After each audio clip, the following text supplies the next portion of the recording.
घटना सामने आई है। मामला सीताराम डेरा थाना क्षेत्र का है, जहां रंगदारी मांगने पर विरोध करना एक दुकानदार को भारी पड़ गया। आरोप है कि पुराने एमजीएम अस्पताल के सामने कुछ युवक चापर लेकर पहुंचे और दुकानदार से रंगदारी की मांग की। इनकार करने पर दुकानदार पर हमला कर दिया, जिसमें वो घायल हो गया। घटना के बाद इलाके में अफरा तफरी मच गई। सूचना मिलते ही पुलिस मौके पर पहुंची और त्वरित कार्रवाई करते हुए एक आरोपी को हिरासत में ले लिया, जबकि अन्य आरोपी फरार हो गए। फिलहाल पुलिस पूरे मामले की जांच में जुटी हुई है।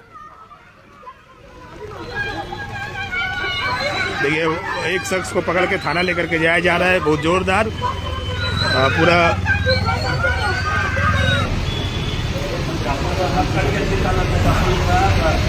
पिछले लोग 5-6 दिन से मांग रहा था, तो हम देने से मना कर रहा था। आज 6-7 लड़का चापड़ लेकर आ गया, मैं पे हमला किया, फूल लगा हुआ है। हम पकड़े, मारने से 6-7 लड़का था। ठेला-ठुली मेरा काउंटर में अकेले थे, ठेला-ठुली कर दिया। अभी थाना है, सर मारने था, पकड़ लिए तो मेरे हाथ को कटा। अब 5-6-7 लड़का आया, बदन में पूरा चोट लगा हुआ, एवं चापड़ लेकर सर में मारने की कोशिश कर रहा था।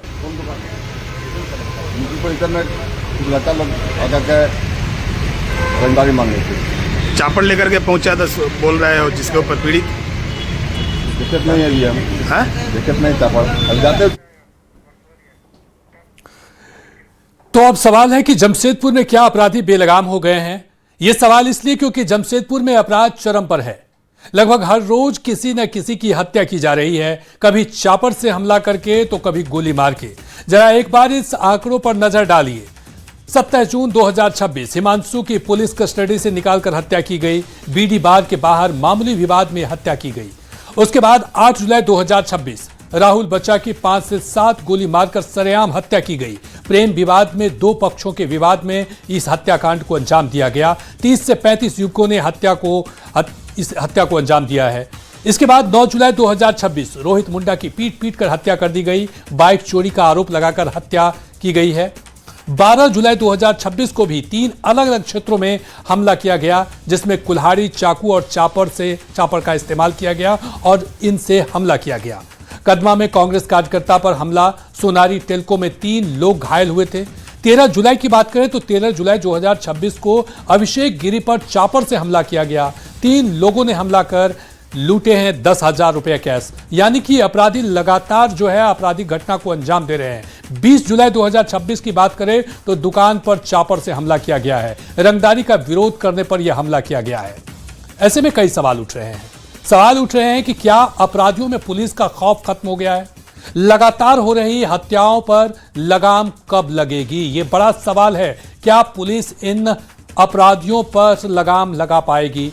एक के बाद एक वारदात, पुलिस की रणनीति कहां है? लगातार पुलिस कह रही है कि अपराधियों पर लगाम लगाने के लिए हम तत्पर हैं, लेकिन जिस तरह से लगातार चापर से, चाकुओं से, गोली से हमला किया जा रहा है, आपराधिक वारदात को अंजाम दिया जा रहा है, ऐसे में पुलिस पर कई सवाल खड़े हो रहे हैं। पुलिस की रणनीति कहां है?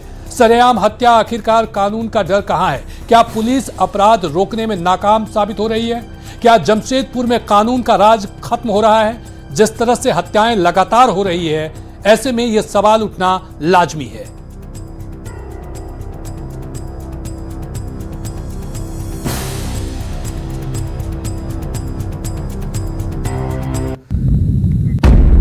चलिए बढ़ेंगे अगली खबर की तरफ, और खबर चतरा से है, जहां लापता युवक का शव मिला है। सादमान 13 जुलाई से लापता था। चेन्नई जाते समय टूटा था उसका संपर्क, और उसके बाद छत्तीसगढ़ के रायपुर से उसका शव मिला है। चलती ट्रेन से गिरने की आशंका जताई जा रही है। फिलहाल पुलिस मामले की जांच में जुट गई है।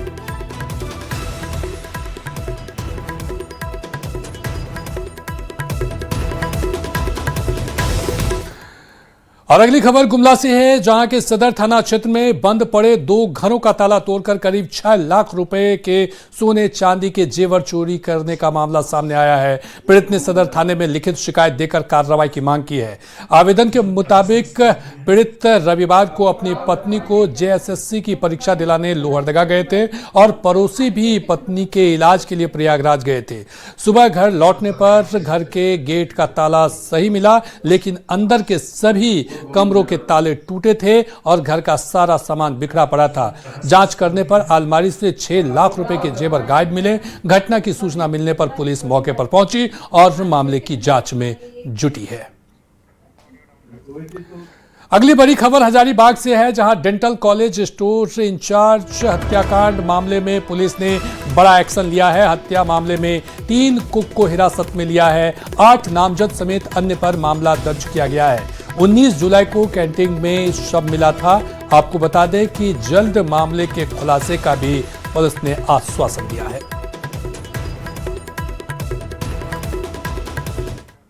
और रांची से बड़ी खबर है, सीएम हेमंत कैबिनेट की आज बैठक होने वाली है। इस बैठक में 20 से ज्यादा प्रस्ताव पर मुहर लगने की संभावना है।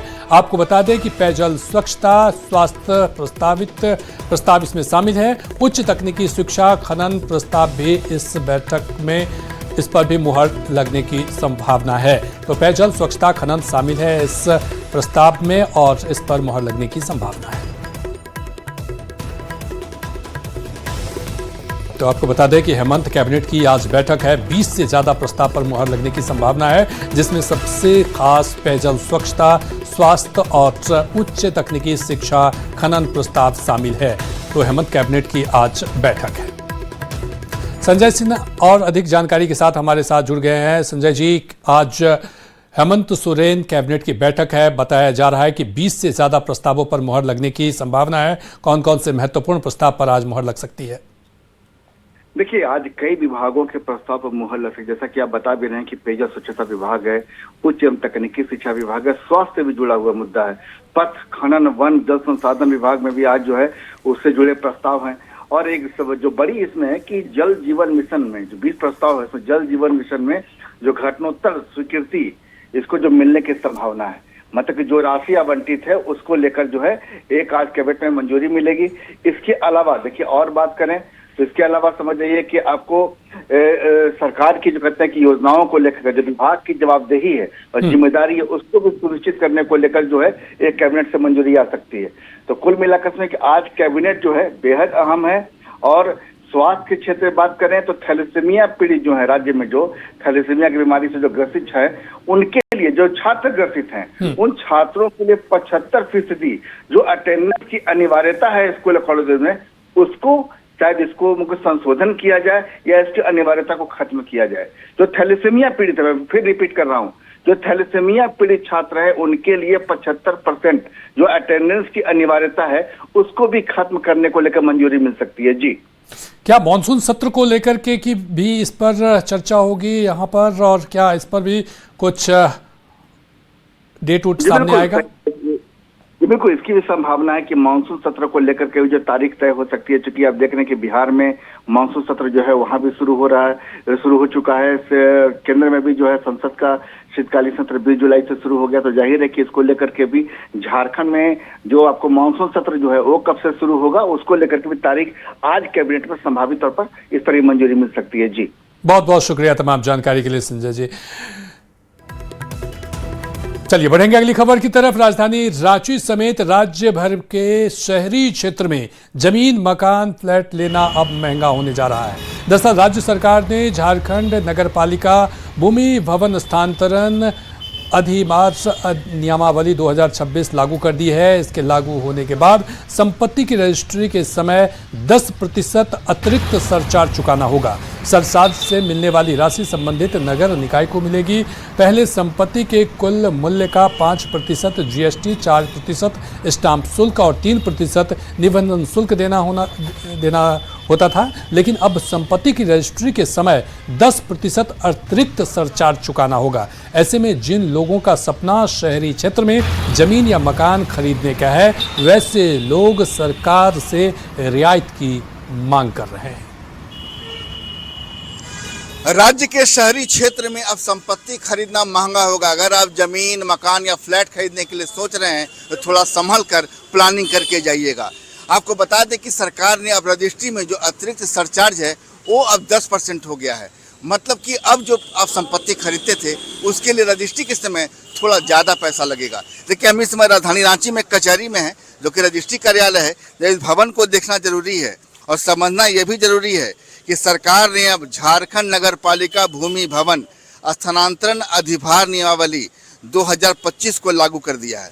इसके लागू होने के बाद देखिए अब क्या है कि पूर्व में संपत्ति का जो कुल मूल्य था उसका 5% GST, 4% स्टाम्प शुल्क और 3% निबंधन शुल्क लगता था, लेकिन अब समझ जाइए कि अब रजिस्ट्री के लिए आपको 10% अतिरिक्त सरचार्ज देना होगा। ऐसी स्थिति में अब ये भी समझिए कि जाहिर है कि ये जो सरचार्ज है रजिस्ट्री के समय आपको ज़्यादा पहले की तुलना में तो देना ही होगा, लेकिन सबसे पहले क्या है कि जो आम लोग हैं वो क्या सोचते हैं, उनसे बात करेंगे। हम लोग गरीब हैं सर, 1 रुपया करके कमाते हैं। अब इतना महंगा रजिस्ट्री हो जाएगा तो हम लोग कहाँ से कर पाएंगे बताइए। अभी तक आपने कोई जमीन या मकान ऐसा खरीदने की प्लानिंग कर रहे हैं आप? हाँ सर, कर तो रहे हैं। कर रहे हैं। क्या डर लगने जा रहा है आपको? यही डर लग रहा है, इतना महंगा हो रहा है रजिस्ट्री, कैसे होगा। बसने का सपना आम लोगों को भी होता है, खासकर जो लोग दूसरे जिलों से आते हैं, कुछ अपना छोटा मोटा कारोबार करते हैं, वैसे लोग इस नियम को जो नियमावली बनी है अतिरिक्त सरचार्ज जो 10% हुआ है उसको लेकर ये मान रहे हैं कि गरीबों पर इसका असर होगा। और जो शहरी क्षेत्र में, राज्य के किसी भी जिले में जो शहरी क्षेत्र में बसने का उनका सपना है वो सपना थोड़ा मुश्किल होगा। लेकिन बता दें कि राज्य सरकार ने ये जो नियम बनाया है, ये नियम से जो भी अतिरिक्त सरचार्ज से आमदनी होगी, ये जो संबंधित जो नगर निकाय हैं उनको ये पैसा जाएगा। कुल मिला के मामला रेवेन्यू से भी है। और ऐसे में सरकार के इस फैसले का जहाँ कई लोग स्वागत कर रहे हैं, वहीं कई लोग ऐसे भी हैं जो ये मानते हैं कि ये उन पर एक अतिरिक्त बोझ होगा। संजय कुमार सिन्हा, न्यूज़ 18, रांची। तो राज्य भर के शहरी क्षेत्र में रजिस्ट्री पर अतिरिक्त 10% सरचार्ज बढ़ाने को लेकर सियासत भी शुरू हो गई है। जीएमएम ने इसे समय की जरूरत बताया है और साथ ही केंद्र की ओर से वित्त आयोग को राशि नहीं देने का भी आरोप लगाया है। वहीं बीजेपी ने कहा कि सरचार्ज बढ़ने से इसका असर आम लोगों पर पड़ेगा। उन्होंने सवाल उठाया कि आखिर राज्य का पैसा कहां खर्च हो रहा है। कांग्रेस ने जीएमएम का समर्थन करते हुए कहा कि यह पैसा नगर निकाय को ही जाना चाहिए, इसलिए विरोध नहीं होना चाहिए। वक्त की पुकार है, समय की मांग है कि उस पर इजाफा किया जाए। और इजाफा इसलिए आवश्यक हो गया कि वित्त आयोग का जो पैसा रुका पड़ा था, जो एक उम्मीद थी कि वो पैसा झारखंड को मिलेगा, हमारे राज्य को मिलेगा और नगर निकाय को वो पैसा जाना था, लेकिन केंद्र सरकार ने वो मना कर दिया कि नहीं, अब हम नहीं देंगे वो पैसा।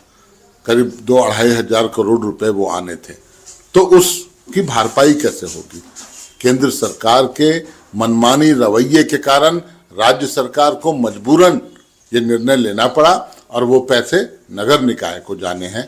कर क्या रहे हैं?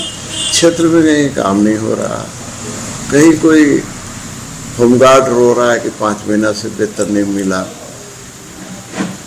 वृद्धा पेंशन नहीं मिला। तो ये हो क्या रहा है सरकार में? तो वैसी स्थिति में ये सरचार्ज बढ़ा करके शहरी नागरिकों के ऊपर और भी ये बोझ, आर्थिक बोझ डाल रहे हैं। समझता हूं कि राज्य सरकार ने जो नियम को लागू किया है वो बहुत ही सोच समझ करके लागू किया है और गाहे बगाहे इस तरह का नियम लागू होता रहता है और उसी कड़ी में इस नियम को लागू किया गया है। इससे शहर की जनता को जरूर फायदा पहुंचेगा नगर निगम के माध्यम से। चलिए बढ़ेंगे अगली खबर की तरफ। क्या झारखंड हॉकी में सब कुछ ठीक ठाक नहीं चल रहा है? क्योंकि झारखंड हॉकी की नई कार्यकारिणी के गठन के महज 24 घंटे के बाद ही विवाद की आहट सुनाई देने लगी है। नई कमेटी में sports persons of outstanding merit के पद पर नियुक्ति किए गए पूर्व नेशनल हॉकी खिलाड़ी जयंत किरकेट्टा ने अपने पद से इस्तीफा दे दिया है। उन्होंने साफ कहा है कि वह अपनी पत्नी अंशुता लकड़ा और हॉकी के सम्मान से समझौता नहीं कर सकते। आखिर ऐसा क्या हुआ कि पद मिलने के एक दिन के भीतर ही इस्तीफा देना पड़ा? देखिए खास रिपोर्ट। झारखंड हॉकी में सब ठीक है। 24 घंटे में हिल गई नई कमेटी। नई कमेटी 24 घंटे में इस्तीफा। इस्तीफे का दौर, आखिर ये क्या हुआ?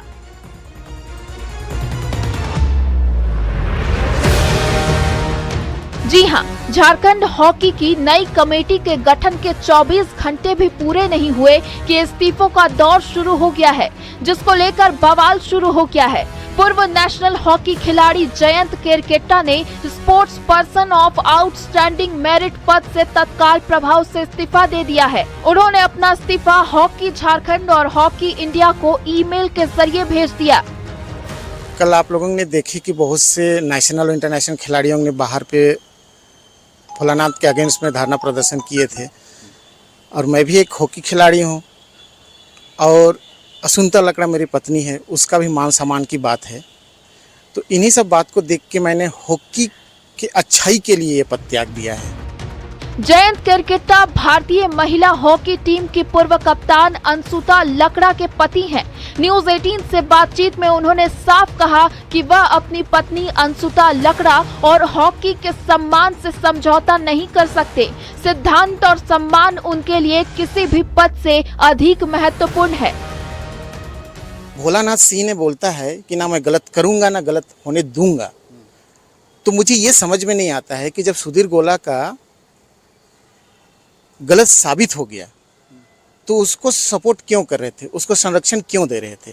तो इन्हीं सब कारणों से मुझे थोड़ा सा दिल से आघात हुआ। बता दें, रविवार को ही हॉकी इंडिया की नई कमेटी के गठन के दौरान जयंत केरकेट्टा को sports person of outstanding merit के पद पर नियुक्त किया गया था, लेकिन महज एक दिन बाद उनका इस्तीफा कई सवाल खड़े कर रहा है। अब सभी की नजर इस बात पर है कि हॉकी झारखंड और हॉकी इंडिया इस इस्तीफे पर क्या रुख अपनाते हैं।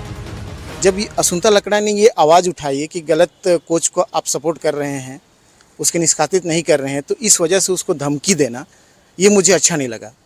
तो इसी वजह से मैं इस पोस्ट को त्याग दे रहा हूँ। अब सवाल उठता है कि क्या ये सिर्फ इस्तीफा है या झारखंड हॉकी में गहराते असंतोष की शुरुआत है। क्या नई कमेटी बनने के साथ ही विवाद भी शुरू हो गया है? इन सवालों के जवाब अब हॉकी झारखंड और हॉकी इंडिया के अगले कदम से मिलेंगे। न्यूज 18 के लिए रांची से संजय सिन्हा के साथ ब्यूरो रिपोर्ट। चलिए अब आपको यह बता देते हैं कि इस मामले में अब तक क्या क्या हुआ है। दरअसल हॉकी झारखंड की नई कार्यकारिणी का गठन रविवार को किया गया। नई कमेटी में जयंत केरकेट्टा को sports person of outstanding merit पद पर मनोनीत किया गया।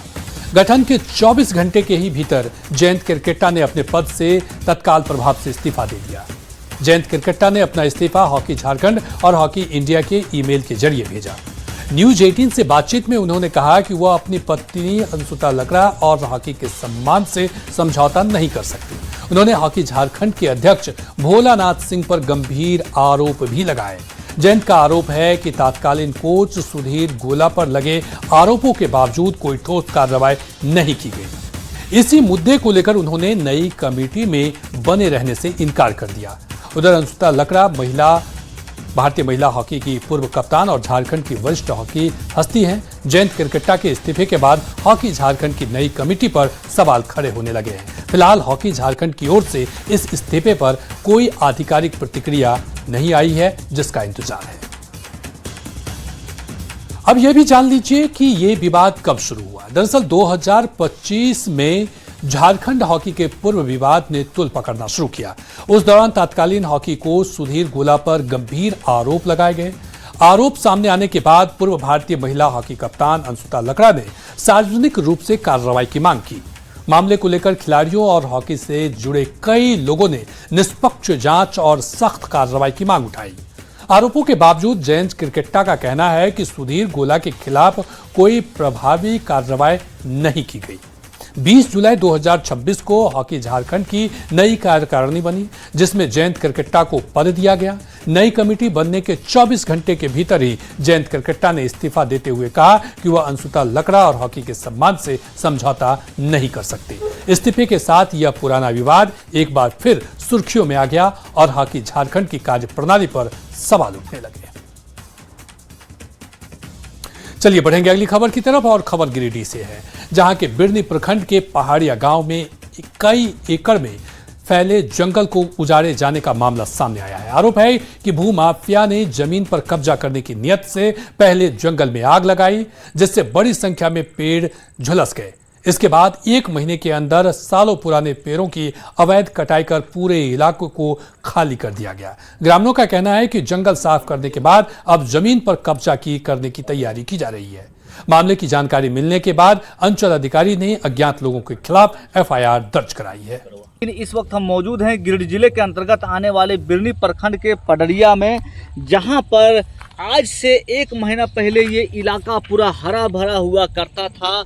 यहाँ पर हजारों की संख्या में हरे भरे जलेबी का पेड़ हुआ करता था, लेकिन 1 महीने के अंदर यहाँ पर हजारों की संख्या में पेड़ों को काट लिया गया है। इतना ही नहीं, पहले यहाँ पर आग लगाया गया, जंगल को आग के हवाले किया गया। जब आग में छोटे छोटे पेड़ पौधे जलकर नष्ट हो गए, तब जाकर के पेड़ों को एक एक कर काट लिया गया है। तस्वीरें देखिए, टांगी से ये पेड़ को काटा गया है। और इतना ही नहीं, टांगी के अलावा इसमें आरी का भी इस्तेमाल किया गया है। तस्वीरों में देखिए कि कितनी निर्दयी तरीके से पेड़ों को एक एक करके काटा गया है। देखिए यहाँ पे आरी का भी इस्तेमाल किया गया है। तो इस प्रकार आप देख पा रहे होंगे, यहाँ पर जो जंगल था, पेड़ पौधे थे, उसे काट करके लोग ले गए हैं। लेकिन इस मामले में बताया जा रहा है कि अज्ञात लोगों के खिलाफ CO के द्वारा FIR दर्ज किया गया है, लेकिन अब तक कोई जो ठोस कार्रवाई होनी चाहिए, जांच होनी चाहिए, वो नहीं हो पा रहा है, जिसके वजह से यहाँ के स्थानीय जो ग्रामीण हैं, लोग हैं, वो नाखुश हैं और कहीं ना कहीं उदास हैं जिस तरह से पेड़ों की कटाई हुई है। इस तरह से जमीन पे कब्जा करने के लिए ये मासूम बेचारे पेड़ जो पर्यावरण को सुरक्षित करते हैं और हमको ऑक्सीजन प्राप्त करते हैं, हरियाली देते हैं, उसको बेरहमी से काट लिया गया। देख रहे हैं छोटे छोटे पौधा कितना पेड़ कटा होगा, लगभग हजारों पेड़ काट लिया गया है। लेकिन इसके सूद लेने के लिए कोई ना CO वगैरह FIR तो हुआ है, लेकिन अभी तक कोई ऐसी ठोस कार्रवाई नहीं हुई जिससे संतुष्ट यहाँ के ग्रामीण हो सके। तो इसी एक साजिश के तहत, क्रोनोलॉजी के तहत पहले आग लगाया गया, उसके बाद पेड़ों की कटाई की गई और अब तीसरा चरण है, जमीन को हड़पा जाएगा। हालांकि अभी जो मामला लगातार उठ रहा है वो पेड़ों की जो अंधाधुंध कटाई हुई है, उसे लेकर के लोग आक्रोशित हैं। प्रशासन से कार्रवाई की मांग की जा रही है। गिरिडीह से न्यूज़ 18 के लिए मैं एजाज अहमद। और इसी के साथ